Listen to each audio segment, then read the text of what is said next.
કેવો છે અનુભવ યુગ આત્મા? આત્માને અંતરમાં આનંદની દશાથી અનુભવવો. આહા,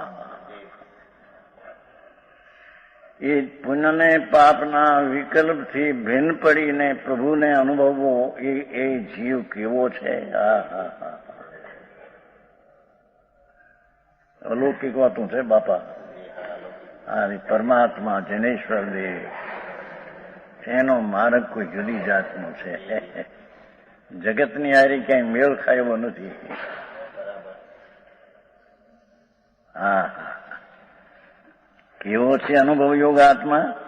વિશ્વ સાક્ષાત ઉપર ચરંતી, વિશ્વના સમસ્ત ત્રિલોકમાં ઉપર ચરંતી, પેલા ઉપર તરંતી છે ભાઈ. એમાં 144 છે ને ગાથાભાઈ, એમાં વિશ્વાસ ઉપર તરંતી છે, આ ચરંતી છે, બેમાં ફેર છે. ત્યાં વિશ્વ ઉપર આમ તરે છે એટલે જુદો દેખાય છે. પુણ્ય ને પાપના રાગ ને શરીર વાણી કર્મથી આમ જુદો તરે છે, આમ જુદો. આ ઉપરી ચરંતી સર્વોત્કર્ષપણું છે, એનું ઉપર રહે છે, એમ ઉપર રહે છે. હા હા હા, અરે આવી વ્યાખ્યા. ભગવાન શું થાય? માર્ગ તો આવો છે, એને ન મળ્યો હોય એથી કરીને કંઈક બીજો માર્ગ થઈ જશે. કે છે કે ત્રિલોકમાં ઉપરી ચરંતમ, ઉપર સર્વોત્કર્ષ છે, એમ લેવું અહીંયા. ઉપર રહે છે, ઉપર સર્વોત્કર્ષપણે ભગવાન ભિન્ન છે, રાગથી પણ ભિન્ન છે, એવું સમ્યક દર્શનનો વિષય છે.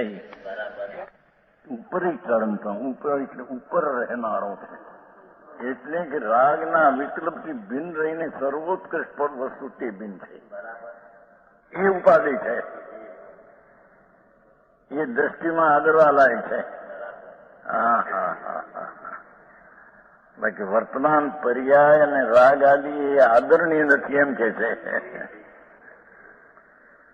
આવું માથું પડી જાય એવું છે.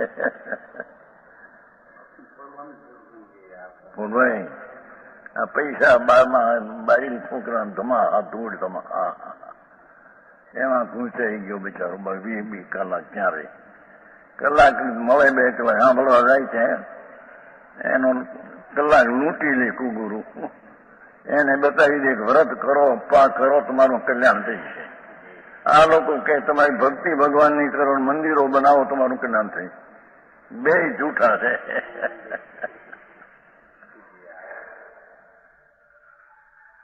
સમજાણું કહેવાય એ વિતરાગ માર્ગના એ નથી. પરમેશ્વરનો માર્ગ તો પરમેશ્વર જીવ દ્રવ્ય, એને તું તારા દશાથી અનુભવ. સાક્ષાત એવો જ છે. સમજાણું કાંઈ? એ જ્ઞાનની દશાથી અંદર જોતા તે વસ્તુ પરમ ઉત્કૃષ્ટ દશા છે, વસ્તુ ઉત્કૃષ્ટ છે. એવી ચીજ જગતમાં ક્યાંય છે નહીં. પરમાત્મા તીર્થંકર પણ તો એનો આત્મા, એમાં આ ક્યાં આવ્યો? અહીંયા તો ભગવાન ચૈતન્ય નિત્ય પ્રભુ અનાદિ અનંત જે છે એ ધ્રુવ આનંદ સ્વરૂપ, તે સર્વોત્કૃષ્ટ છે અને તે જ ઉપાધિ છે. ધર્મીને તે આત્મા આદર કરવા લાયક છે. બાકી પુણ્ય પાપના ભાવ થાય પણ એ બધા દુઃખરૂપ છે ને એ છે એમ જ્ઞાની જાણે. વધારીને નથી કહેતા.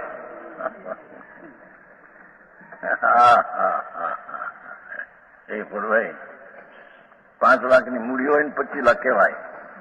બહારમાં આબરૂ કહેવાય તો ના ન પાડે કે આપણી આબરૂ તો વધે છે. હું જાણે કે આપણી પાસે 5 લાખ છે, પણ લોકો 25 લાખ કહે છે, 50 લાખ કહે છે. ત્યાં મારો મૌન રહી નારાજી થાય છે. ત્યાં તો વધારીને કહે છે. અહીં કે છે વધારીને મેં નથી કહેતા. ભગવાન આત્મા અંદર આનંદનો નાદ પ્રભુ એ અતિન્દ્રિય વિતરાગ સ્વભાવથી ભરેલો પરમાત્મા પોતે છે. એ જીન સ્વરૂપી જ પ્રભુ છે આત્મા. એ સર્વોત્કૃષ્ટ છે. એ અમે વધારીને નથી કહેતા. અરે અનંત કાળ થયા રખડતા રખડતા એને વ્રત ને તપ ને ભક્તિ ને પૂજાઓ પણ અનંત વાર કરી છે. એને લઈને શું પુણ્ય થાય કદાચ. મિથ્યા દ્રષ્ટિ પણ દ્રષ્ટિ મિથ્યા છે, એમાં ધર્મ માને છે ને એનાથી ધર્મ છે. મિથ્યાત્મના મહાપાપની ભૂમિકામાં એવા પુણ્ય થાય જાળ ગતિમાં રખડે છે. એને કોઈ પેલો સ્વર્ગાદી જાય કદાચ, પછી મરીને નરક ઢોર ને નરકમાં જશે.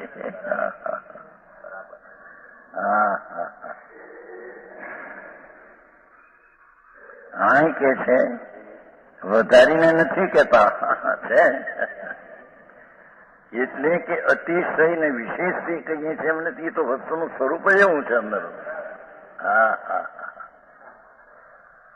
એક સેકન્ડના અસંગ ભાગમાં પરમાત્મા પોતે શુદ્ધ પરમાત્મા સ્વરૂપ અખંડ આનંદ કંદ છે. અનંત ગુણનો સાગર છે. અનંત ગુણનો ગોદામ છે. અનંત શક્તિનો સંગ્રહાલય છે. અનંત શક્તિનો સંગ્રહનો આલય સ્થાન છે. અનંત સ્વભાવનો સાગર છે. એ વધારીને કહેતા નથી એમ કે છે.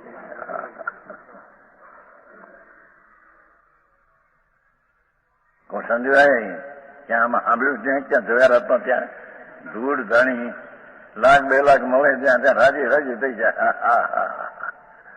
ધૂળ એવા તો અબજોપતિ અનંતવાર થયો અને મરીને પછી ઢોરમાં ગયો. કારણ કે આર્ય માણસ હોય તે દારૂ માસ ખાતા હોય ઈંડા નહીં. પણ આ પાપના પરિણામ બધા માયા કપટ ક્રોધ માન કરતો હોય આંખો બધી સંસારના ધંધ આદિ, એટલે એ મરીને ઢોરમાં જાય. એવા અવતાર પણ અનંતા કર્યા છે. પણ સર્વોત્કૃષ્ટ અને ઉપાધિ ચીજ શું છે તેની દ્રષ્ટિમાં તે લીધી નથી એમ કે છે.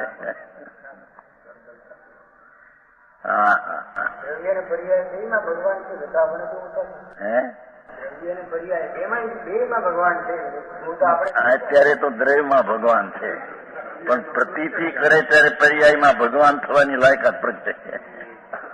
પર્યાયમાં વસ્તુ તો ભગવાન સ્વરૂપ જ છે. કીધું ને તો એ આખી ચીજ છે કે નહીં આત્મા.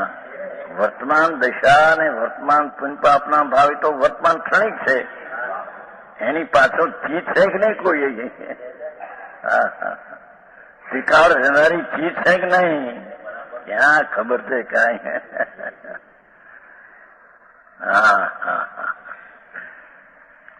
આ વિચારો જે બદલાય છે એ તો પર્યાય છે, અવસ્થા છે. તો એક ક્ષણની અવસ્થા છે, પણ પાછળ ચીજ છે. નિત ધ્રુવ છે ચીજ. ઉત્પાદ વય ધ્રુવયુક્તમ સત્વ. ધ્રુવ એ ચિત્તકાળી આનંદ કંદ પ્રભુ છે. એને જોવા, એને સર્જવા, એને માનવા કોઈ પ્રયત્ન કર્યો નથી. બાકી પ્રયત્ન બહારના કરીને મરી ગયો. વ્રતને અપ્પા ને ભક્તિ ને પૂજા ને બાયડી છોકરા દુકાન છોડ્યું ને અંદર પુણ્યના પરિણામ કર્યા કઈ. એ મહાવર્તના પરિણામ પણ પુણ્ય છે, એ ધર્મ નહીં. આવી વાત ક્યાં. આ તો બાપુ જેને ધર્મ કરવો હોય, જેને સુખી થવું હોય, એથી અહીં સર્વોત્કર્ષને એ આત્માને કહેવાય મહાપ્રભુ છે. તેને દ્રષ્ટિમાં લે, તેને ધ્યાનમાં ધ્યેય બનાવે, તેને જ્ઞાનમાં જ્ઞેય બનાવે. અરે આવી વાત હોય. એક તો અહીંયા નવરાવાનું હોય બચારા. આખો દી બાયડી છોકરાના ધંધામાં 20-22 કલાક 6-8 કલાક ઊંઘમાં જાય, 6-8 કલાક ધંધામાં પાપમાં, ઓલાય પાપમાં. 2-4 કલાક બાયડી છોકરાને હાસોવામાં ભોગમાં જાય. કલાક બલાક રે હજી ધર્મ તો નથી પણ પુણ્ય ઠકાણા નથી. સમજાણું કાંઈ? અને કદાચિત કે છે કે પુણ્ય કરે તો એનાથી આ પૈસા દેવ થાય કે ક્યાં ધૂળના ધણિયા, પૈસાના ધણી ધૂળના ધણિયા શેઠિયાઓ ધૂળના ધણી થાય પણ પાછા મરીને નરકે ને ઢોરમાં જાય. સમજાણું કાંઈ? આવો ભગવાન સર્વોત્કૃષ્ટ પ્રભુ પડ્યો છે ને કે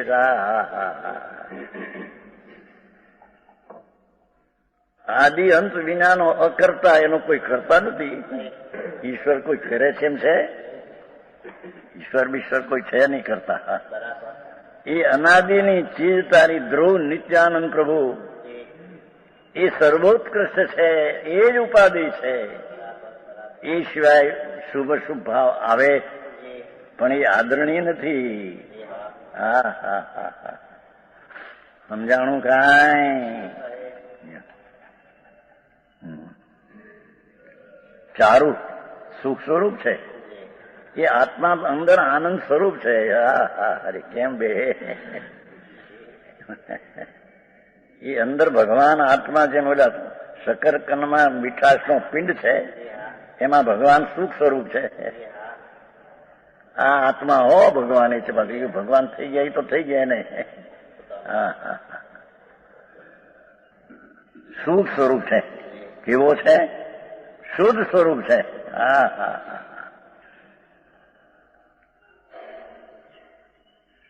શુદ્ધ પવિત્ર સ્વરૂપ ભગવાન આત્મા. એ પુણ્યપાપના રાગથી ભિન્ન ભગવાન શાશ્વત વસ્તુ. પછી કહ્યું અનંત છે, શાશ્વત છે. એ વસ્તુ છે એ તો નિત્ય શાશ્વત છે. એની પર્યાયો છે, અવસ્થાઓ બદલાય છે. વસ્તુ તો શાશ્વત છે અંદર.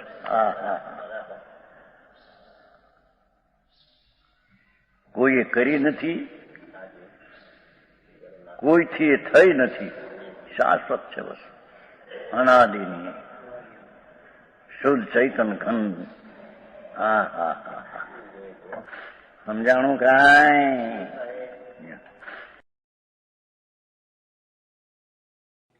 તથાપિ કહાનવાણીના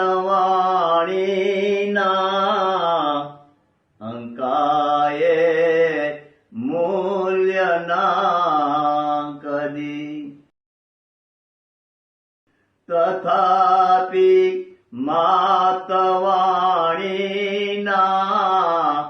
અંકાયે મૂલ્યના કદી.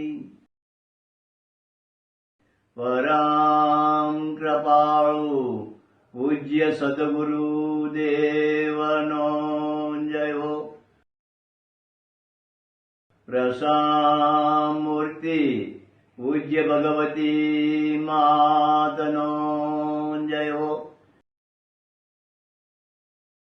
જીનવાણી માતનો જયો.